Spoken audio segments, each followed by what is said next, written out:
Hi there, and welcome on the journey to transform culture. I'm Steve, and I'll be your guide.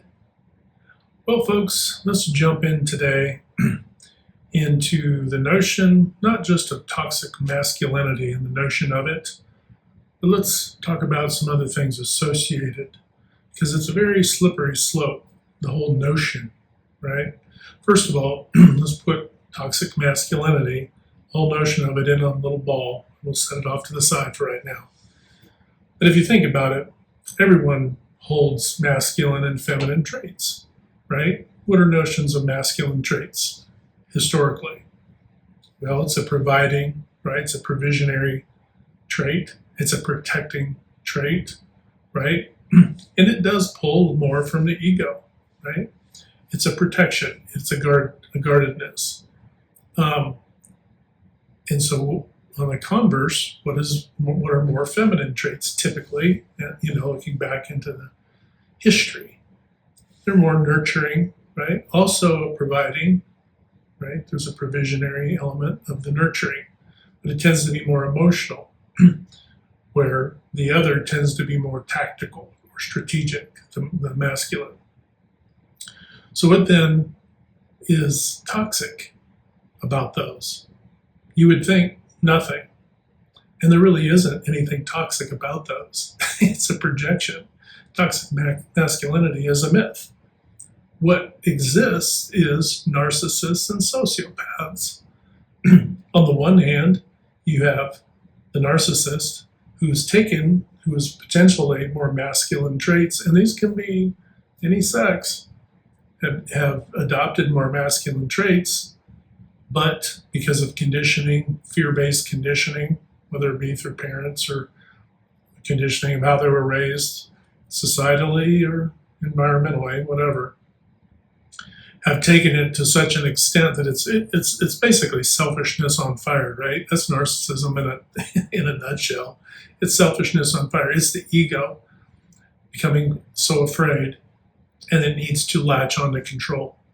So then that is really what you're talking about when people say toxic masculinity.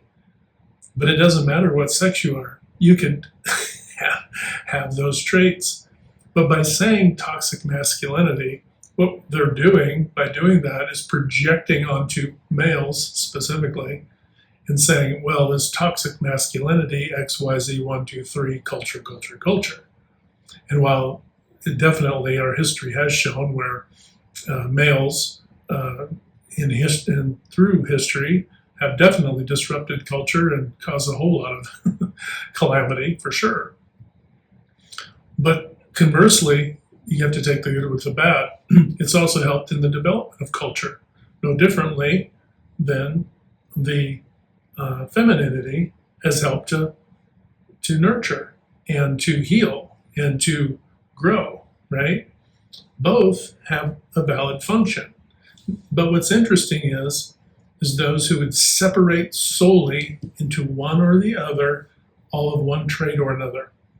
Everyone has all of these traits. I'll give you an example, old school example. In Leave It to Beaver, the dad in Leave It to Beaver, forget his name now. He goes out, he goes to work, does the job, blah, blah, blah, providing for the family. He comes home, his son has questions. He's very thoughtfully engaged because he can see that he loves his son, and he's mentoring him, right? Mentoring him from a place of what? From a nurturing place. That's where teaching comes from, right?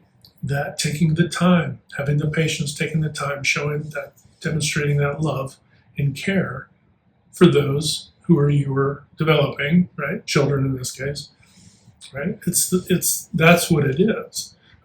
Now, don't think, and I use the old school examples, but okay, now think of the mom and Leave It to Beaver, right? She was basically taking care of the home, nurturing, caring for, loving, consoling, healing kids, developing them in that way as well, and that, from that side. But do you think that when she takes the children to the store or into the community, that if somebody was to try to do harm to her her children, that she wouldn't become a lioness in a flash. That's the masculine traits coming out in the feminine for that example, right? And I'm using these extreme examples only to demonstrate. But you can immediately, right? You can have somebody say, oh, I'm loving, kind, loving, kind, loving, kind. But if you push their buttons enough, that loving and kind is going to become a lion, right? And we all have both, right? And we have to regulate both. When you can't regulate both, I mean, this is kind of where the whole notion of being bipolar is, right? It's like, oh, I love, love, love. Oh, I hate, love, love, love, hate, love, love, love, hate. You see what I'm saying? There are extremes. And this is where that comes from. Organizationally, and I would never name names. And I've seen enough of individuals that they would never know. But I've seen HRs who were love, love, love.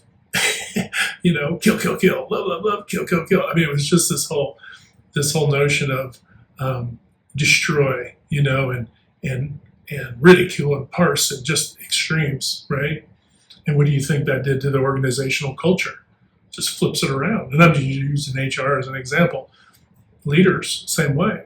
And so rather than the whole notion of this toxic masculine notion, it's what we call them throughout history are tyrants, right? That's tyrannical. People who operate from a tyrannical place. If fathers are tyrannical toward their children, guess what their children become? Or even mothers, for that example too, because they can also harbor those masculine traits as well. They become narcissists or high narcissistic traits, right? Because they were tyrannical. Now, tyrannical on a mass scale versus individual levels can be much different, right? Because at a smaller level, that can be diffused. You can be friends with or have family members and relations with people that you didn't even know were either narcissists or high on that scale. Because they can blend in, they can learn how to blend in. And we see this in some leaders, right? We see this in leaders, and not only in politics, in organizations, and also in the religious sectors as well, where you see people trying to get in and take control. Now, what is the common thread of all of this? It's fear-based. So there's this fear-based lack of control, wanting to take control, right? And then once that control is gained, it is reinforced because, well, when I acted this way, I got control. And I was successful at it.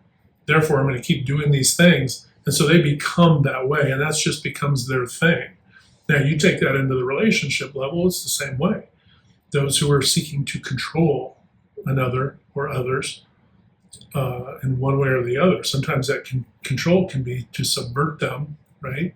So you're faking it, playing a part, and then underneath it all, acting in say nefarious or manipulative ways. But if they're successful acting in nefarious or manipulative ways, and they're successful in their own mind at least, then that reinforces that behavior. And they think, well, I'm good. Well, of course you are, because it's very egocentric. Fear, it's emotive from a fear, but it's not recognizing the fear. It's operating from this, I got it all figured out kind of mode. And so there's really a lack of humility. People and the tyrannical types will never say, I'm sorry. They'll never acquiesce to, I'm sorry, or I apologize, or, you know what, I may have messed up there, or, perhaps I shouldn't have done this, or I shouldn't have done that, or this sort of thing, right? Because our culture tends to want to hammer people who would ever acquiesce to have made a mistake. It's really funny. We want people to be humble and have humility, but we're willing to pounce on them once they do show any kind of ownership of behavior, right? Which is a fallacy, because not pouncing on people who show humility and show empathy and show remorse is like it's the bullying. Essentially, it's a gang thing, where that gang, as that group, is taking on, this narcissistic traits. Essentially, that is what toxic masculinity is. It could be a group of women, it could be a group of men, it could be a group of a mix of anyone. But if they're going after individuals, or if they're bullying, right, ganging up on them, speaking poorly about them behind their back, all these things, that comes from a fear. They're afraid. It's easier to push down those who are other than it is to accept, to forgive, to move on, whatever it is, whatever the scenario. It could be a billion scenarios out there, right? But don't get too far off into that. The main thing to keep in mind is that toxic masculinity is really just something that's being used culturally now it's being weaponized. It's being weaponized primarily against males. And it really is a fallacy, because the last thing you want are those who would go out there and be, to be in a protective, provisionary mode. Now, if it's women we're talking about, are they just ticked off because males don't want to get married now because of this whole projected notions, right? Well, if I'm just going to be thrown into a bucket of, well, I'm just a toxic man because I have an opinion, well, you've kind of realized, it's a self-fulfilling prophecy. You created the whole notion of toxic masculinity, brought that Frankenstein monster to life, and nobody wants to be that monster, right? Because they're not, but they don't even want to fall into that trap, right? So better to not even go near that jungle. And that's exactly what you see now, where a lot of the young males don't even get married anymore. And I'm using marriage as an example, but you could use organizations as well. Look at folks who don't even want to work for larger corporations and organizations. And why do you think that is? Because it's a trap. It's a trap if they're going in there and they know they're going to be set up. Why? Because they may have been set up in the past, right? They have been couched in certain ways. And I don't mean in behavior. If people are acting poorly and their behavior is such, you got to deal with that. We're not arguing about that. We have to operate above board.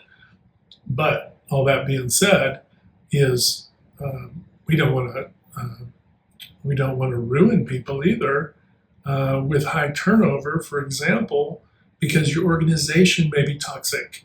We're not looking at the organization as the primary emanator of these toxic traits. It's essentially a sociopathic or a narcissistic organization, and the organization needs to analyze itself like a human being with a brain, a heart, the whole thing, and an emotion and all of that. And your org culture is a culmination of that. Now, if your culmination of the character of your organization, that entity, is such that it has narcissistic traits, well, then you need to address those. Because the reason why you have high turnover and you have to hire expensive firms and you have to do all these things is because why? Sometimes it's a skill-related thing, no doubt. But you haven't done the appropriate self-assessment of your organization. You haven't vetted, you haven't owned where you've failed. And you can't say, well, we hired these people and those people, and they really, we did poorly, we hired wrong. Well, people in relationships do that all the time. Well, that ex of mine, blah, blah, blah. No, you have to own that you chose that person at one point. So what is it about, your decision making, right? You would question your decision making. So if you're going to question decision making in, say, smaller relationship paradigms, look at the larger relationship paradigm of organizations. Is that organization that either you're a part of or one that you're looking at, do they have the ability to choose wisely, right? Because we can all make mistakes and we can all fail here. And it isn't to say, oh, fail, success, failure. No, I'm telling you all of this to say, in the end, it's all about learning and growing. You're going to learn just as much when you have people who have some of these more extreme traits, and they don't have to be firewall narcissists or just destroying things. They may just be upsetting the apple cart on occasion, right? They may just cause disruptions here and there, and you can't quite figure out what's going on. Those people are teaching you something. They're teaching you. These are little these are little flags. And these flags are saying, you need to learn. You need to learn about this stuff. You need to learn. You need to learn to deal with, be able to talk to this stuff and be able to handle dealing with people who have these things. Well, why is that? Well, just like I use the example of Leave It to Beaver, the dad in Leave It to Beaver, and you have to go back and look at Leave It to Beaver episodes for those who are, as I'm dating my age now. And there were reruns, trust me when I've seen them. But the same thing with the dad. The dad did what? He was patient, kind, tolerant, and mentored with love, right? And taught his son, appropriate things to consider and to think about because not everything is going to be laid out for us perfectly. By projecting toxic masculinity, or even though the term doesn't exist, toxic femininity, right? We wouldn't even think of saying such a thing. It's so just farcical. And it's the same way with toxic masculinity. It's a farcical thing where it's only a thing that was created to weaponize something, to basically get, think of a baseball game. When a pitcher, the catcher gives the sign and the pitcher throws it, and the design of the pitch is such that it comes so close to the hitter that it backs him off the plate. The whole notion of toxic masculinity is only designed to brush men back off the plate and to have them to consider, where they stand, literally. Now, from that perspective, you don't have to project toxic masculinity to say, look, we need to evaluate where we stand. These are the things we see. But by using this projection, we're only weaponizing it. And just like going to a tennis match, you get this back and forth. We're just accentuating this back and forth. Now, this toxic masculinity now is being adopted. It has been adopted, and if I'm playing the game of toxic masculinity, if you're using the same tools and you're, say, a female, then you are essentially doing the same thing. Just because you're a female doesn't mean you can't show toxic masculine traits. Okay, so these are the things to consider in these notions. Is that we have to stop projecting. We have to stop playing this little game of, no, he threw the mud pie, no, she threw the mud. Just stop. The reality is we've got to balance all of our behaviors. We have to be nurturing, kind, patient, but we also have to have accountability and standards. And we have to bring them together. And that's where balance is, right? I recommend a movie to you. It's called The Razor's Edge. I recommend the Bill Murray version. It's probably one of the only serious movies I've ever seen him in. And although I love his humor, he's funny as can be, but it's a serious movie. And it's an 80s movie. It's called The Razor's Edge. And it really is about somebody dealing with the horrors of World War I, for example. All of that, he was all, into the whole, the normalcy of life. He goes to war, and then he goes in to kind of do a little self-reflection, right? When he comes back to figure some things out, to eventually get to a balance where these things, didn't give the whole movie away, but in general, it's the balance, right? We have to be able to balance, our feminine and masculine natures, all of us. You could even go as far to say left brain and right brain. If you add fear to left brain, right brain, or feminine or masculine, you end up with toxic in front of those. Because after fear comes control. And those people who are vying for control are afraid. And I don't mean controlling processes and all of that. You have to have standards, right? You follow standards, but you don't fear.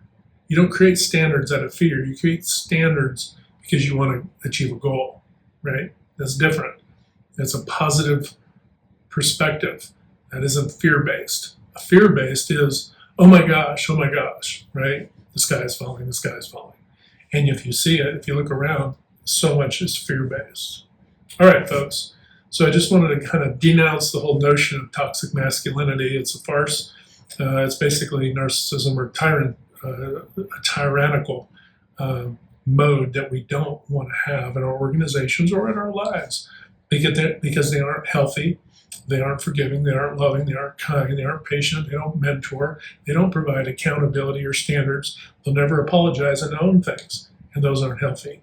We want healthy lives, and the more balanced we are in all of these things, then the healthier the outcomes, whether they be organizational goals and visions that we achieve, or whether they're healthier lives for ourselves individually or in relationships. All right, folks, remember, hit that good domino 3 to 5 times a day to uplift, motivate, inspire, and just encourage folks. And when you do that, not only are we transforming culture for a healthy outcome, but we're also transforming ourselves. And we can't do one without the other, right? We all have to live, grow, and change. All right, folks, hit like, share, and subscribe. Until next time, we'll talk to you later.